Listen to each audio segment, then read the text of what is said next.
Olá, amigos, sejam bem-vindos. Para você que não me conhece, eu me chamo Ellen Pires e começa agora o canal Relato Sobrenatural. Bom, meus amigos, o relato de hoje está, muito legal. Eu gostei muito, é uma coisa bem impressionante. Mas antes que eu comece o relato, quero pedir para vocês se inscreverem se vocês não forem inscritos, ativarem o sininho para serem notificados quando o canal colocar os vídeos, comenta, curte, dá essa força para o canal. E também, se você tem o seu relato sobrenatural, você quer que a gente conte aqui, manda para o nosso e-mail que vai aparecer aí na sua telinha, que a gente vai ter o maior prazer de contar o relato aqui no nosso canal. Vamos ao relato? Levei um tapa de um espírito. Este relato foi mandado por uma inscrita do canal. Hoje ela não mora mais no Pará, mas na época ela morava no bairro do Curió. Vamos ao relato. O ano era 1995. Esta história me aconteceu quando eu tinha por volta de 6 a 7 anos. Mas eu lembro bem porque isso marcou a minha infância. Minha tia havia alugado uma casa no bairro do Curió, às proximidades da Perimetral. E moravam com ela meu tio e os 3 filhos deles. Em um certo final de semana, a minha tia decidiu fazer um almoço para apresentar a sua casa nova à nossa família. Então, nos arrumamos, as minhas outras tias, com os meus primos, a minha mãe e os meus irmãos. E fomos todos para a casa dessa minha tia. Chegando lá, ela nos mostrou a casa, toda feliz, e ficaram conversando. O dia foi muito animado. Quando anoiteceu, os adultos decidiram que eles iriam dar uma volta. Enquanto os adultos estavam se arrumando para sair, eles iam conversando com a gente, alertando para que a gente tomasse cuidado e enchendo a gente com aqueles alertas que os adultos dão às crianças.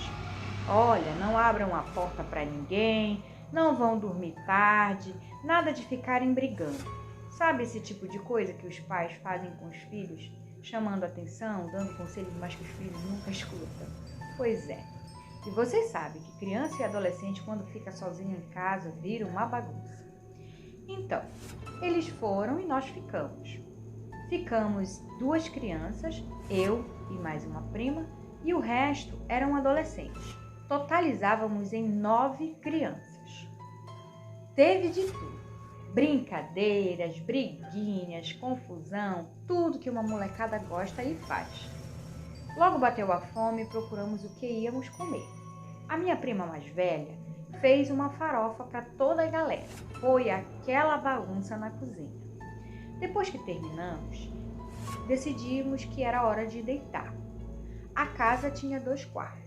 No primeiro quarto ficaram os meninos e no segundo ficaram nós meninas.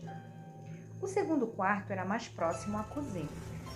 No quarto das meninas rolou muita conversa, estávamos brincando de adedonha, fazíamos casinhas e essas coisas de meninas. Ficamos todas tão distraídas que nem percebemos o horário passar. Quando estava bem tarde da noite, uma das minhas primas disse assim: ouçam, preste atenção, vocês estão ouvindo esse barulho? Ficamos quietas e começamos a tentar escutar. O barulho vinha da cozinha. Começamos a chamar pelos meninos, achando que era eles, que já estavam aprontando por lá. Mas ouvimos que eles foram respondendo do outro quarto: ei, não somos nós não. Não sou eu e nem eu. Cada um foi dizendo que não era nenhum deles. E também não éramos nenhuma de nós meninas. Os barulhos eram como se fossem de pratos e copos batendo, como se alguém estivesse mexendo em panelas, coisas assim. Ficamos quietos, tanto os meninos quanto as meninas, cada um nos seus quartos. Esses barulhos aconteciam durante a noite, por alguns minutos e se acalmavam. E foi assim a noite inteira. Uma das filhas dessa minha tia que alugou esta casa comentou que não estava gostando de morar naquela casa e que desde o dia que eles se mudaram, coisas estranhas estavam acontecendo. Ela disse que logo que eles alugaram a casa, eles tiveram que limpar ela, porque por todos os lugares da casa haviam restos de velas queimadas pelo chão. E aquilo deu muito trabalho, porque eles passaram dias tirando aquilo que estava grudado pela casa. Todos nós ficamos bem quietos. O sono logo veio, o barulho acalmou, mas durante a madrugada, volta e meia, os barulhos aconteciam.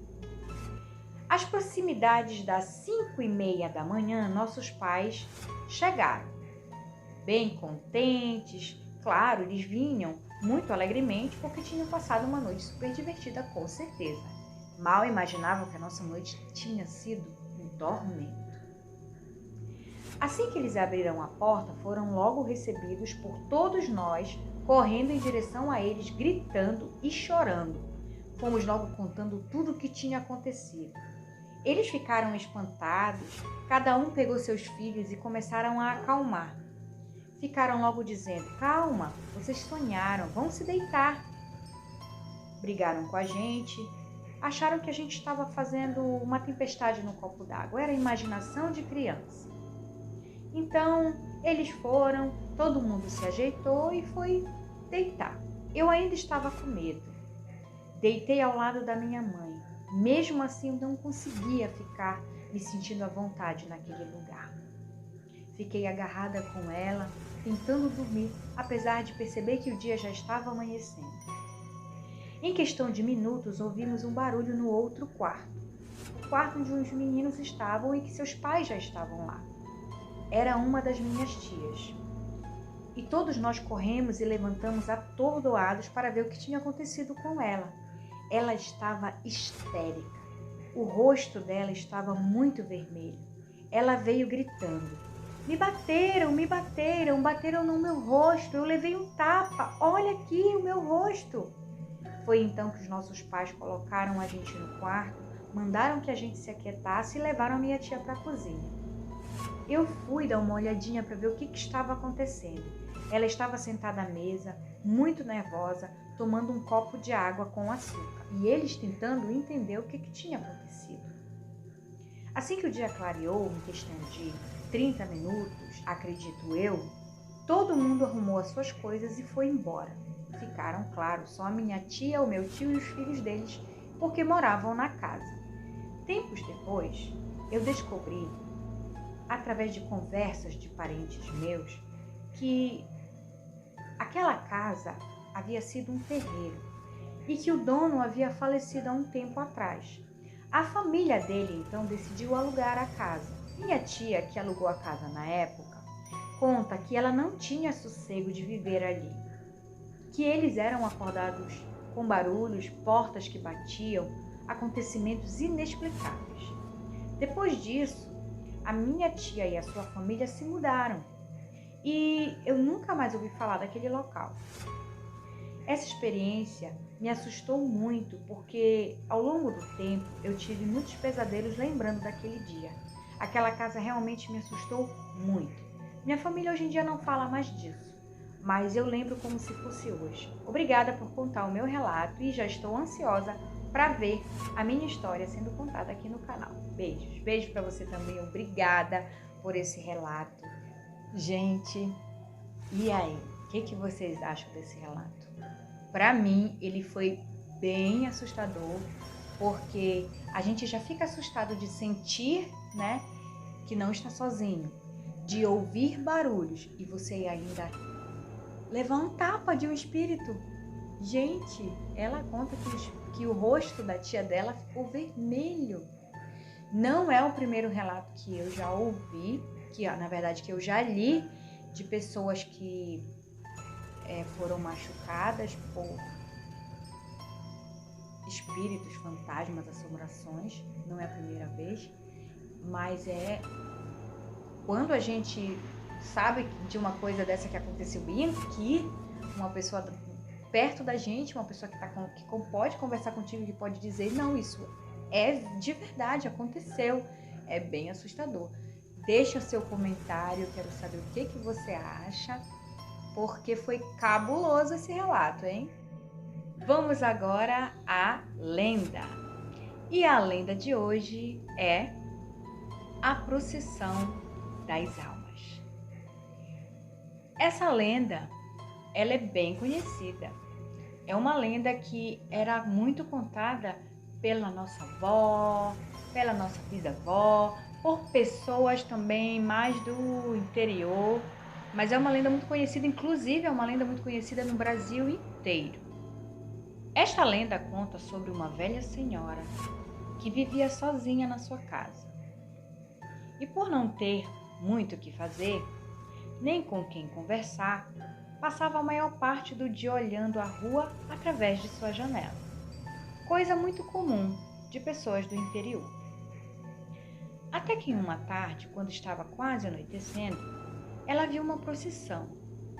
Todos estavam vestidos como fantasmas, com velas na mão, e ela não conseguia identificar ninguém. Logo estranhou, pois sabia que não havia procissão aquele dia. Ela sempre ia à igreja. E mesmo assim, quando havia procissão, era comum a igreja tocar sinos para dar início à procissão. E nada disso aconteceu. A procissão foi passando até que uma das pessoas que estava participando parou na janela da senhora e lhe entregou uma vela. E ela disse: "Eu quero que a senhora guarde esta vela. No outro dia eu voltarei para pegá-la." Ela continuou olhando pela janela e percebeu que a procissão estava longe, já chegando ao fim. Então ela resolveu ir se deitar e dormir. Porém, a senhora achou melhor apagar a vela e guardá-la.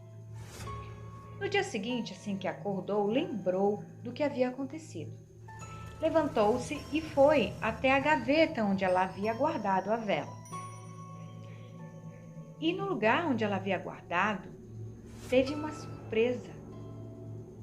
No momento em que ela pegou na vela, ela percebeu que era um osso de uma pessoa, um fêmur. Desde esse dia, ela nunca mais se atreveu a ser tão curiosa. Essa foi a lenda de hoje. Se você ainda não ouviu falar dessa lenda, dá uma pesquisada lá, que você vai ver muitas maneiras que os nossos antigos contam essa história. Na verdade, ela é um exemplo de que a gente não deve ser curioso, a gente não deve ser fofoqueiro, porque dizem que existe essa procissão fantasmagórica, espiritual dos mortos, que passa durante a noite, que ela vai resgatando os espíritos e para ir levar para o purgatório. Não sei muito bem, mas é mais ou menos isso. E ela estava no horário errado, no lugar errado, só observando ali. Então, a moral dessa lenda é essa, que a gente não deve ficar olhando pela janela tarde da noite. Vamos ao local assombrado? Hoje nós vamos falar do Instituto Lauro Sodré. Gente, o Instituto Lauro Sodré fica na Almirante Barroso. Vocês vão ver a foto aí e acredito que vocês vão lembrar aonde é este instituto. Bom, este prédio foi fundado no ano de 1893. Ele se originou como Instituto Paraense de Educandos Artífices. Foi fundada como uma escola profissionalizante para jovens órfãos e de extrema pobreza. Naquela época era como se fosse, na verdade, era um internato. Lá aconteciam cursos profissionalizantes para homens e mulheres. Os homens faziam curso técnicos de mecânicas e outras coisas, e as mulheres aprendiam coisas do lar, como culinária, costuras, essas coisas. Como vocês estão vendo aí nas imagens, o Lauro, naquela época, abrigava uma grande quantidade de jovens, e eles passavam a maior parte do seu dia lá. Vocês estão vendo que havia dormitórios, inclusive. Haviam áreas que eles praticavam esporte, salas dos cursos, salas também para terem aulas, salas de músicas. Era um prédio, na verdade, ele é um prédio gigantesco. Depois de algum tempo, o instituto passou a funcionar como colégio. Tenho certeza que alguém da sua família já estudou neste prédio quando ele era o Colégio Lauro Sodré. Bom, era um colégio de ensino fundamental e médio. Esse prédio passou por diversas reformas. Com o tempo, os alunos deste colégio tiveram que ser transferidos por problemas na estrutura do prédio. Mas depois que isso aconteceu, foram tomadas medidas de restauração do prédio. E em 2006, o prédio Lauro Sodré veio a abrigar o Tribunal de Justiça do Estado, como vocês estão podendo conferir aí nas fotos. A estrutura desse prédio é magnífica. Ele conta parte da arquitetura da nossa história. É um patrimônio do nosso estado. Ele também é um local cercado de mistérios. Acreditem, antigos alunos que já estudaram lá relatam muitos acontecimentos sobrenaturais. E também existem funcionários do tribunal que hoje comentam que o local tem uma atmosfera fantasmagórica e que não deixa de ser um pouco assustador trabalhar ali. Mas, gente, cá para nós, é um prédio magnífico. Gente, eu tenho um relato desse prédio na época que ele era Colégio Lauro Sodré. Eu estudei lá e realmente posso dizer que era assustador. E eu tenho relatos de coisas que aconteceram e que acontecem até hoje, que as pessoas contam que é sobrenatural. O local assombrado de hoje foi sobre o Instituto Lauro Sodré, que hoje abriga o Tribunal de Justiça do Pará, na Almirante Barroso. Uma arquitetura, um prédio magnífico que eu amo de paixão, porque eu já estudei lá e eu posso garantir que realmente é bem assustador o prédio. Hoje ele está reformado, restaurado, incrível, porque eu já vi como que ele está por dentro, mas na época que eu estudei ele já era mais ou menos desse jeito, mas era assustador. Ele tinha arquitetura, ainda não tinha sido reformado, e ele tinha assim uma atmosfera bem misteriosa. E eu tenho relatos sobre esse prédio de uma amiga minha que me contou, que estudou lá, que ela... Vai ser bem rapidinho, gente, só para dar um gostinho para vocês de que realmente aconteciam coisas estranhas ali. Ela estudava lá, ela fazia o ensino fundamental, eu não sei se é a quinta ou a sexta, e estava em época de prova. Todos os alunos já tinham sido liberados, inclusive ela, que já tinha terminado a prova. Ela disse que era por volta das 5 da tarde e ela ia embora sempre com o irmão dela, mas o irmão dela estudava no segundo andar, onde ficava a parte das salas do ensino médio. E ela decidiu subir as escadas e ir lá para o segundo andar para ver se ele já tinha terminado a prova e dizer que ela estava esperando ele. Quando ela começou a ir em direção para ir para o segundo andar, direto para a sala do irmão, que ficava no final do corredor, ela disse que ela sentia como se alguém estivesse atrás dela. Cada degrau da escada que ela subia, que foi uma escada que ela descreveu que era aos fundos, que cada degrau que ela subia, ela ouvia como se alguém estivesse atrás dela. E o assoalho do Lauro Sodré sempre foi de madeira, até hoje, na verdade. E ela conseguia ouvir no assoalho as pisadas. Ela começou a andar tão rápido para ir para a sala do irmão dela, que ela estava praticamente correndo. E quando ela chegou na sala do irmão dela, ela praticamente entrou na sala. E o professor olhou para ela assim, como quem diz, o que você quer aqui? Ela olhou assustada para o professor e perguntou se ela podia ficar sentada em uma das carteiras, que ela queria esperar o irmão dela. Mas o professor não permitiu e ela ficou do lado de fora, bem na porta, quase que entrando com muito medo, mas ela não estava vendo nada, mas ela ouviu. E depois o irmão dela saiu, eles foram para casa. E ela disse que por muito tempo ela e muitos amigos de sala e do colégio relatavam coisas estranhas que aconteciam por lá.